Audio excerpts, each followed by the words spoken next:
I wish I could say I found out my wife was cheating in some dramatic or unexpected way, but the truth is, it played out like a tired cliché straight out of a bad soap opera. No mystery, no slow-burning revelation. Just a gut punch I never saw coming. I work for an auto parts manufacturer. Nothing fancy. I make brakes. Someone's gotta do it, and I happen to be one of the lucky ones. My shift runs from 4 p.m. to midnight, Monday through Friday. 8 hours a day.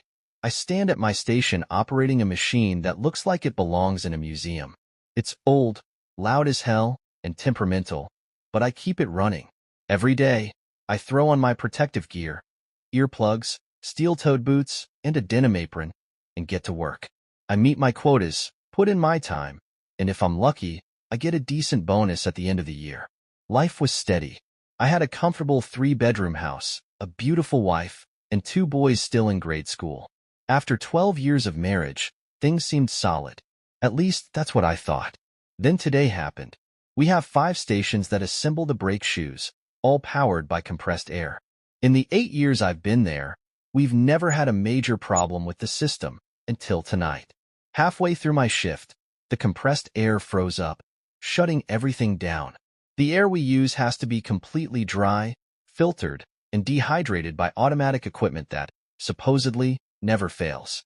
Well, almost never. Tonight, the dehydrator system failed to vent the built-up moisture. I'm no scientist, but I know that when you mix humidity with high-pressure air, you get ice. And when that happens, everything stops dead. Rather than pay us to sit around, management sent the whole crew home. Without pay, of course. I guess you could say my entire life was derailed by a little too much moisture. I pulled into my driveway earlier than usual, walked up to my front door, and stepped inside, expecting a quiet house. Instead, I got a sight I'll never forget. The bedroom door wasn't locked. I pushed it open and was immediately met with the rhythmic motion of a large, hairy back moving up and down, on top of my wife, Lisa. For a second, my brain refused to process what I was seeing. Maybe I was mistaken. Maybe this wasn't happening. But instinct took over, and I flicked on the overhead light. That's when I saw Lisa wasn't sleeping. Goddamn it, Mike. What the hell are you doing at home? I expected fear. I expected guilt. Maybe even tears. But all I got was attitude. Like I was the one who had screwed up. What the hell is going on? I choked out. Lisa rolled her eyes. Oh, don't be such a child. You know exactly what's going on. She sighed. Look, I'm sorry you had to see it, but if you had just come home when you were supposed to, this wouldn't have happened. Wouldn't have happened? Like this was my fault? The hairy bastard beside her finally rolled over, propping himself up on an elbow and smirking at me like he had just won a prize. Lisa half-heartedly pulled the blanket over herself. Not that it did much good. That's when I lost it. I lunged at the guy, grabbing for anything I could get my hands on. Big mistake.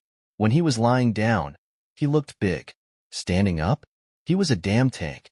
Before I could land a single punch, he buried a fist in my ribs, hard. Pain exploded through my side. The second hit took my breath away completely. I staggered, clutching my ribs, barely able to stay on my feet. I don't remember the third blow. I just remember darkness. When I came to, I was in the emergency room, a medical tech wrapping my ribs while Lisa sat beside me, arms crossed and looking thoroughly unimpressed.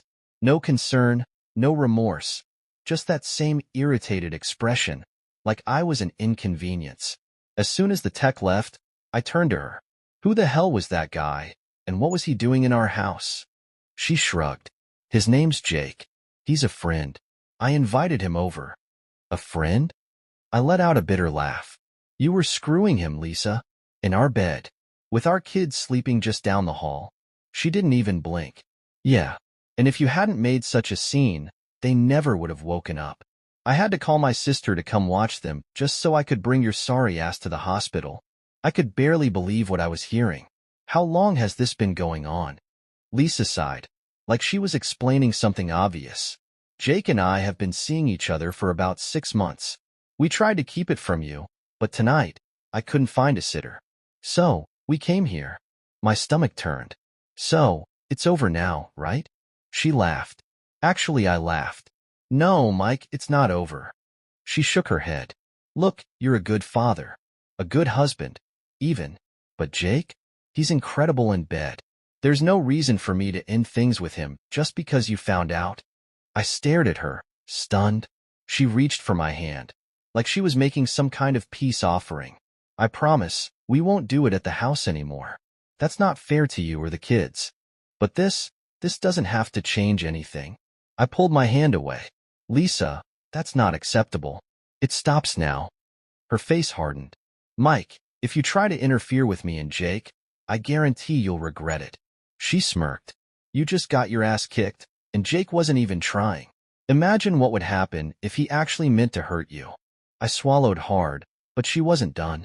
Besides, if you make this a problem, I'll make sure everyone knows. Our friends, our neighbors, your co-workers. They'll all hear about how your wife has another man and you're too much of a loser to do anything about it.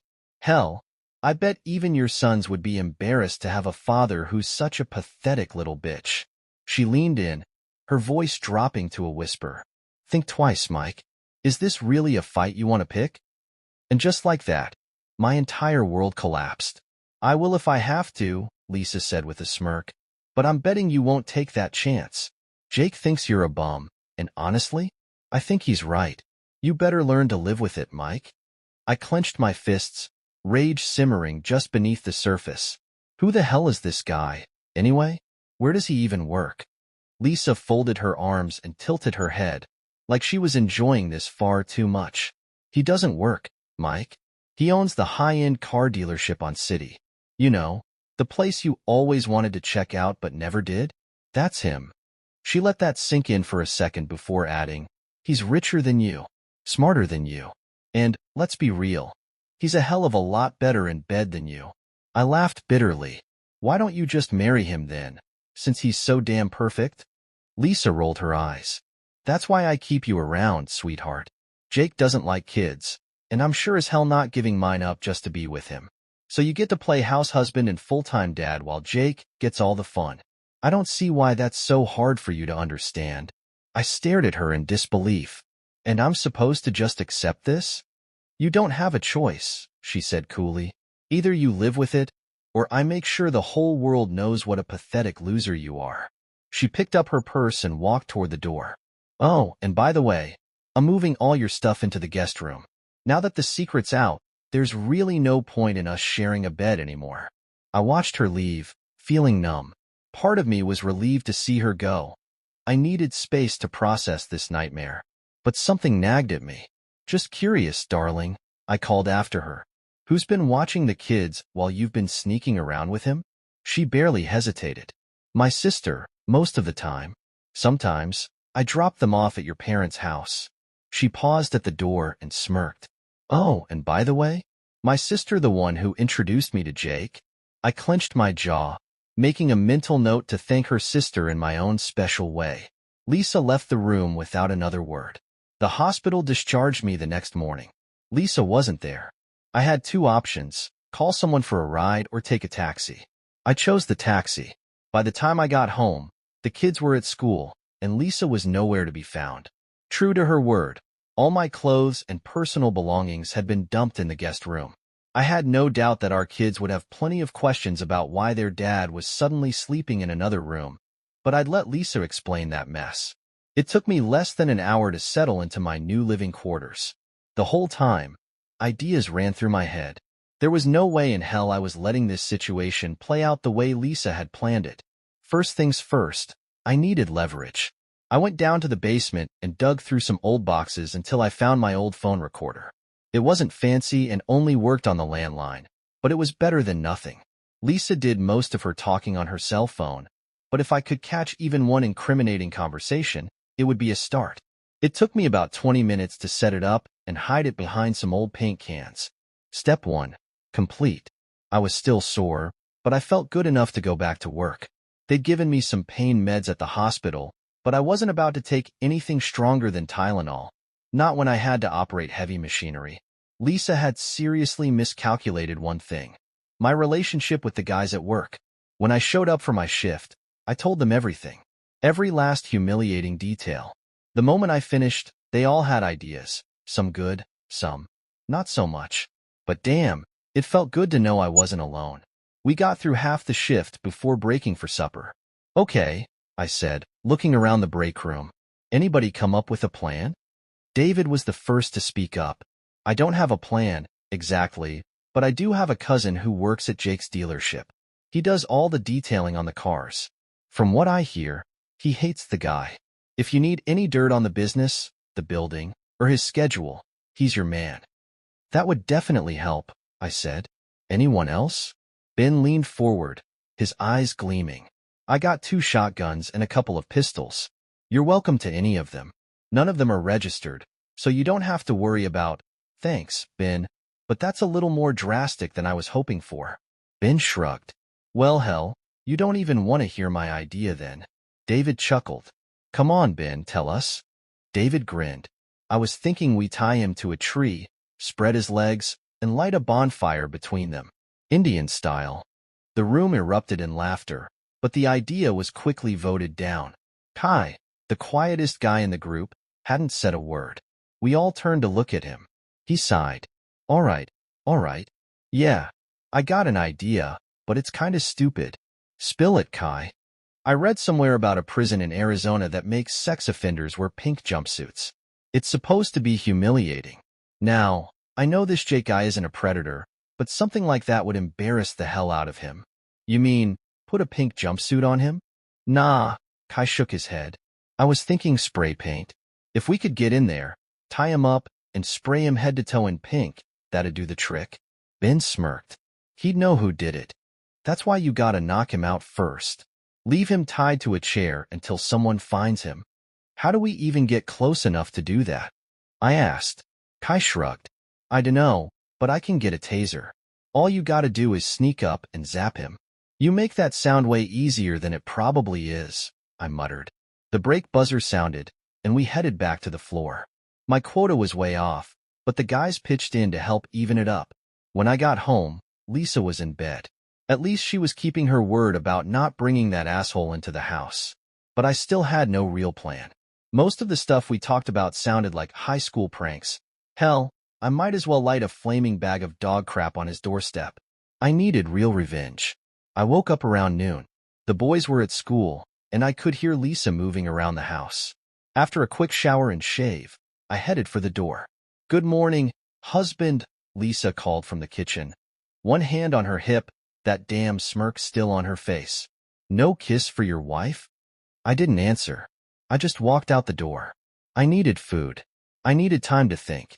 I spent the afternoon killing time, running through every possible way I could ruin Lisa and her boyfriend without completely wrecking my own life in the process. I decided I'd stop eating at home. It was the only time I really spent with my kids, but I just couldn't stomach Lisa's cooking anymore. By the time my shift started, I was more focused than ever. Halfway through the night, David nudged me. Hey, I got the taser in my car. Don't know if you'll use it, but it's yours if you want it. Ever used it before? I asked. Nope. We could try it out. Who wants to volunteer? A chorus of groans went up around the break room. No one had a real plan yet. But one thing was certain. This wasn't over. Lisa leaned against the kitchen counter, arms crossed, that damn smirk still on her face. Mike, I'm gonna need you to take a few vacation days the week after next. Jake's friend is flying, and we're taking a 3-night, 4-day cruise. I stared at her, waiting for the punchline. If you can't take the time off, she continued, see if your parents can watch the boys. I folded my arms. Let me get this straight. You're going on a cruise with 2 men? That sounds sleazy, even for you. She rolled her eyes. Don't be crude, Mike. He gonna be rooming with my sister. They've been friends for years. Oh, well, golly gee, that makes it all fine then, I said, my voice dripping with sarcasm. Lisa just smirked. She had no shame. I needed a break. That morning, I took the boys out, trying to shake off the bitterness. They were old enough to put together the plastic model kits on their own now, and even though the finished products weren't exactly masterpieces, they always had fun.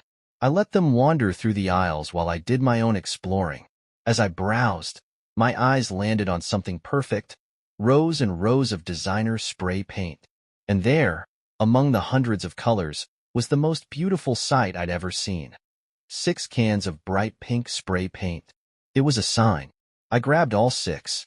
By the time we left, my son had picked out a monster truck kit and had chosen a tugboat. I didn't even know they made plastic tugboat models, but whatever made him happy. Before checking out, I also grabbed a pack of 18-inch plastic cable ties, strong enough for what I had in mind. We spent the next few hours at cafe, stuffing ourselves with pizza and playing arcade games. Afterward, we headed to the park to feed the ducks before finally stopping at my parents' house for dinner. Mom and Dad were happy to have us over, and while the boys were glued to the TV, I took the opportunity to fill Dad in on what was going on with Lisa. That's when it hit me. I was beating Lisa to the punch. She had threatened to expose me as a pathetic husband who let his wife cheat, but I was getting ahead of her. Telling my side of the story first meant her threats were worthless. Dad reassured me that no matter what happened, they'd be there for the boys. That took a huge weight off my shoulders. At around 9 p.m., I called Lisa to let her know we'd be staying at my parents' place for the night. She didn't pick up. After a massive breakfast the next morning, we went home. Lisa was still in bed. I didn't care. I fired up the lawnmower and got to work. Our kids were eager to start on their models, so I let them stay inside. The weather was perfect, and I needed to keep busy. Instead of rushing through the yard work, I took my time. I pruned the bushes, edged the lawn, and made a few strategic pit stops around the neighborhood. First, I borrowed hedge clippers from Michael Fielding across the street. His wife, Mary, was the biggest gossip in the neighborhood, and I made sure to casually mention that Lisa might be having some company over while I was at work. Nothing to worry about, I said. Unless, of course, they get rowdy. If that happens, just call the cops. I had to bite my tongue to keep from laughing at how wide her eyes got. Next, I borrowed a spark plug wrench from Larry Finley, one of the church board members. I apologized for Lisa's recent behavior, then waited as curiosity ate him alive. In 10 minutes, he had enough gossip to last a month. By the time I finished the yard, it was nearly 4 p.m. I took a quick shower, then headed to Cantina and ordered the most expensive meal on the menu. I had no idea what I was eating, but it was damn good. That night, I crashed at my brother's house. Dad had already told him everything, so I didn't have to go through it all again. Lisa thought she could control me by threatening to ruin my reputation. But in less than a week, I had already told everyone. The joke was on her. The next afternoon, I stopped by the house to change before work. Lisa was waiting. She looked furious. "What the hell have you been telling people?" she snapped. "My sister just called and said you told the neighbors I was running an escort service out of our house." I raised an eyebrow. "That's not true, Lisa. All I said was that you might be entertaining male guests while I was at work, and that no one should be too shocked about it." Her face turned red. "Well, that's not what's going around. Who else have you been talking to?" I shrugged. "Everyone. Figured I'd tell them before you did. It seemed easier that way." I paused. "Oh, by the way, you might want to call your parents and your sisters before they hear the rumors from someone else." "Damn it, Mike. You're making me look like a whore." I smirked. "Well, that's only fair. You were planning to make me look like a weak little bitch." I glanced at the clock. "Sorry, sweetheart, but I gotta get to work." The hardest part of this whole mess was losing quality time with my boys. But at least now, I had a plan. David had the best news of the night. Jake's dealership closes at 9 p.m. on Thursdays, so he can personally handle the payroll. He hates being disturbed, so even the cleaning crew is gone. Perfect. My colleague handed me the taser he'd promised. "You might not need it, but at least you'll have it for self-defense." Thursday night, it was go time. At 8:30, I slipped out the back door at work. The guys took turns covering for me, making sure my absence wouldn't be noticed. I entered car dealership through the employee's entrance and headed straight to the bathroom. At 9 p.m., someone did a quick walkthrough before locking up. 10 minutes later, I stepped out into the dimly lit office. Jake was at his desk, hunched over an old adding machine. His back was to me. He never heard me coming. I pressed the taser to his neck and zapped him. His body jerked upright, and for a second, I thought he might turn around. So I hit him again. This time, he twitched a few times before going limp. Perfect. I tied his wrists and ankles with plastic cable ties, blindfolded him with an old necktie, and wheeled his chair over to the showroom window. Then, I got to work. It took 3 coats of pink spray paint before he was properly humiliated. By the time I was done, he looked ridiculous. But when I went to wake him up, he didn't move. No pulse. No breathing. Nothing. Panic set in. I had just killed Jake. I figured if I had to deal with Lisa, I never even made it to the coffee pot before realizing I had company. Standing in the living room, speaking to Lisa, was a tall man in a dark suit, his hair buzzed short. No doubt about it, Lisa had called the cops. I shook my head and walked into the kitchen, pouring myself a cup of coffee like I didn't have a care in the world. I took a slow sip, then made my way to my recliner and sank into it. Lisa had that sarcastic little smirk on her face, looking downright pleased with herself. My uninvited guest took a seat across from me. "Mr. Carter," he said, "I'm Detective Darnell Green, with an E." I just nodded. "I'm here regarding the death of Jake-owned car dealership last night. Your wife mentioned that you and Jake had a disagreement recently. I was hoping to ask you a few questions." I leaned back, taking another sip of my coffee. "Sure. I've got no objections. But not here." Detective Green frowned. "What do you mean?" "If you want to talk, let's do it at your office, not in my house." I glanced at Lisa. She looked annoyed as hell. I could tell she'd expected to be included in this conversation. Green nodded. "Fair enough. My car or yours? I've got a few things to do after. I'll meet you there." "Any particular office?"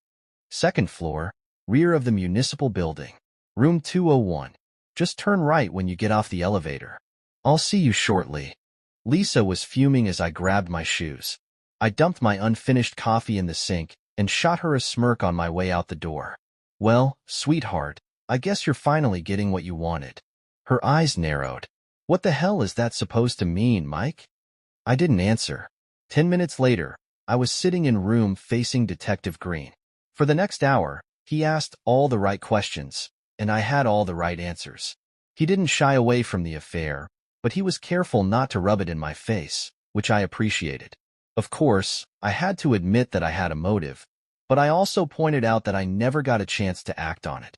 Despite the seriousness of the situation, I kept my cool. I didn't act smug, but I didn't grovel either.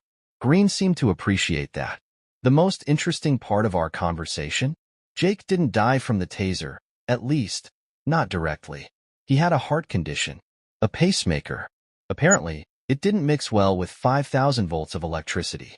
They knew about the taser from the burn marks on his neck. I felt bad that Jake died, but I also didn't. Detective Green gave me the standard, "don't leave town," speech and said he'd get back to me after verifying my alibi. Wow, I never thought I'd be in a position where I actually needed an alibi. We parted on good terms, and honestly, I got the feeling Green was on my side. That thought alone warmed me up more than my coffee had. I grabbed something to eat and watched the evening news. Sure enough, there was a small segment about the death of a local businessman. They didn't give many details, but they did mention he had no local relatives. I took that as my cue. First, I emptied all my bank accounts. Then, I sat down for a nice, leisurely breakfast. After all, there were things to do at home. Lisa wasn't there when I got back, so I took exactly 30 minutes to move all my things back into the master bedroom. And Lisa's? All her clothes, shoes, and personal items got dumped into the guest room. The tiny guest room, with one small closet and a single dresser. I didn't even bother putting her things away. I just piled everything on the bed and let her deal with it. After that, I checked the phone recorder in the basement. Nothing useful yet. Then, I gathered every important document in the house. Banking records, insurance papers, car titles. I was especially glad to remember that Lisa's car was in my name. That was going to make things a whole lot easier. Everything went into a folder under the front seat of my truck. I called work and took 2 weeks of vacation. A few hours later, Lisa walked in. She froze when she saw me home. I smiled and led her down the hall. She gasped when she stepped into the guest room. "What the hell is this?" I turned to her, grinning. "Your new bedroom. Who the hell do you think you are?" I just kept smiling. "Answer me, damn it." "I'm staying in the master bedroom from now on," I said calmly. This room is yours. I suggest you start putting your stuff away.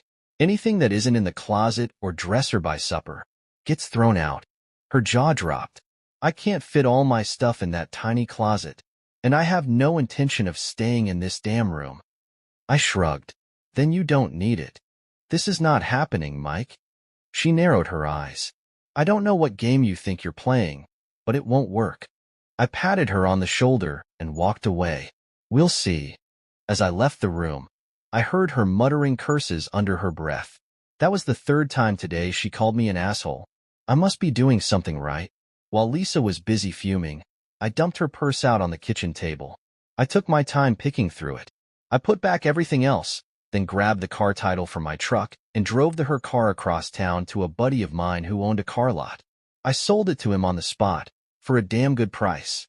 Even after the payoff, I walked away with a few grand in my pocket. As I was about to grab lunch, my phone rang. "Lisa." I grinned and answered.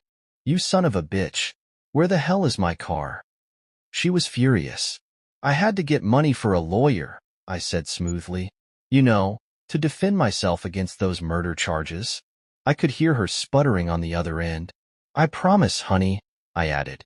"I'll buy you a new car as soon as I get out of jail." She was still screaming when I hung up and turned my phone off. Time to get a lawyer. When I got home, our kids were waiting for me, eager to show me their models. Lisa? She wasn't in a chatty mood. For the first time in weeks, I felt like I was winning, and I had a lot more planned. I glanced at my phone and sighed. "Time to go." "We'll talk when I get home," I said before hanging up. The second call was from David, my colleague. Detective Green questioned the whole crew, both individually and as a group, he told me. Everyone's stories lined up. The floor manager was your strongest alibi. He swore up and down there was no way you could have missed work. Said he keeps a tight leash on his guys and could guarantee you were there all night. I exhaled slowly. That was good. Maybe too good. I wasn't stupid. If some hotshot investigator really wanted to pin Jake Death on me, I knew they could. But the weirdest part? It felt like no one cared enough to push it. I got home just in time to put our kids to bed. Lisa was sitting on the couch, swirling a glass of cheap wine in her hand. I grabbed a cold beer from the fridge, popped the cap, and settled into my recliner. The TV was off. She was waiting for me to say something. "Fine, I'll play." "So, Lisa," I said, taking a sip, "how's that master plan to turn me into a broke, desperate loser coming along?" That ended the conversation before it even started. She downed the rest of her wine, set the glass down a little too hard, and marched off to the bedroom. I chuckled. Guess she wasn't in the mood for a heart-to-heart. I took my beer and headed to the basement to check the recorder. The first call was to her sister. No surprises there. Her sister already knew everything about the affair and was cheering Lisa on from the sidelines. Good to know. The next call was to Lisa's mom, and this one was different. Turns out, her mother had no clue what was going on. Lisa fed her some bullshit story about how Jake was actually friend, and that I was just jealous. She even implied that Jake and I had a big fight over it, and that I might have overreacted. She never outright said I killed him, but she sure as hell suggested it. Damn, she was laying the groundwork. After that, she called the cell phone company, trying to get a replacement phone for the one I took. No luck. Then, she called the DMV to report that I had stolen her driver's license. They told her she'd have to report it to the cops. Finally, she called the bank to get a new credit card, only to be told that the account was closed. Damn, she had a busy day. The last call was the most interesting. I learned two important things from that call. Wally friend Jake was still coming in from Detroit. Lisa had decided to lay low and play nice until he got here. The next morning, the boys and I were up bright and early, out the door before Lisa even woke up. We got home after lunch, and Lisa was waiting for me at the door. "You're taking me to the grocery store," she said. I raised an eyebrow. "Am I?" "Yes, you are," she snapped. "I need things, and since I no longer have a car or a driver's license, you have to handle it." I just nodded. Fine. Let her think she had some control. That night, while she was in the kitchen cooking dinner, I checked the recorder again. And damn, Wally had arrived. The first thing he did was call Lisa. It was an interesting conversation. Lisa fed him her version of events, and Wally bought every single word of it. He vowed revenge. Apparently, Wally and Jake had grown up together, and he wasn't about to let this go. He gave Lisa his number and told her to call him tomorrow. Lisa immediately called Karen afterward, practically giddy with excitement. I sat there, shaking my head. This was the woman I married. All those years together, and I had never seen this side of her. I had no idea I'd done something so horrible to deserve this, other than killing her boyfriend. I went out for a burger before bed. The next morning, the lawn needed mowing again. Perfect excuse to avoid Lisa. Around 11 a.m., her parents showed up to pick up the boys. A sleepover at the in-laws? That was news to me. Lisa barely acknowledged me when I walked past her. She still hadn't mentioned the fact that I wasn't eating at home anymore. She was too busy planning my murder. Because, according to the latest phone recording, Lisa and Wally had hatched a plan. And it was laughably bad. Apparently, after Lisa and I went to bed, Wally was going to sneak in through the back sliding door, which Lisa promised to leave unlocked. Then, he was going to shoot me and make it look like a botched burglary. Lisa would call 911, saying she heard a gunshot in the middle of the night. That was it. That was the whole plan. Idiots. But as I listened, something hit me like a truck. I hadn't changed the beneficiaries on my life insurance policy. If they pulled this off, Lisa would walk away rich. I took a deep breath and exhaled slowly. That wasn't happening. I threw Lisa a sarcastic kiss as I walked out the door. She flipped me off in response. I chuckled. Predictable. I had dinner with my parents and spent the evening there. Before I left, I borrowed Dad's snake charmer, a short-barreled 20-gauge shotgun. It would be perfect for the night's festivities. When I got home, Lisa was already in bed, but her light was still on. I knew what that meant. She was waiting for Wally, and I was waiting for him too.